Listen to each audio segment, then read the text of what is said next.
இல்லைங்க, போஸ்ட்மார்ட்டம் நடந்து இன்னும் முழுமையாக ரிப்போர்ட் வரல. அதனால அது எப்படிப்பட்ட சம்பவம் அப்படின்னு நம்ம சொல்ல முடியாது. ஆனா நிச்சயமாக வந்து ஒரு இளம் பெண்ணுடைய உயிரிழக்க. வணக்கம் கனிமொழி அக்கா.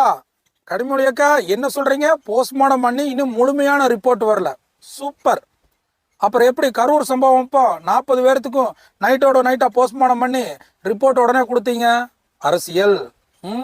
தாவேக்கா வீழ்த்தினா ஓட்டு வாங்கிடலாங்கிற அரசியல். அதாவது இந்த விஷயம் எவ்வளோ தூரம் பயங்கரமாக போயிட்டுருக்கு. இப்போ வரைக்கும் எந்த பத்திரிக்கையாளரும் போடவே இல்லை, குற்றவாளி இன்னும் கண்டுபிடிக்கவே இல்லை. அதாவது இந்த போஸ்ட்மார்ட்டத்துக்கான ரிப்போர்ட்டும் இது வரைக்கும் வரல. ஆனால் இந்த தினகரன் தினத்தந்தி என்ன நியூஸ் போட்டிருக்காங்க கொஞ்சம் பாருங்கள்.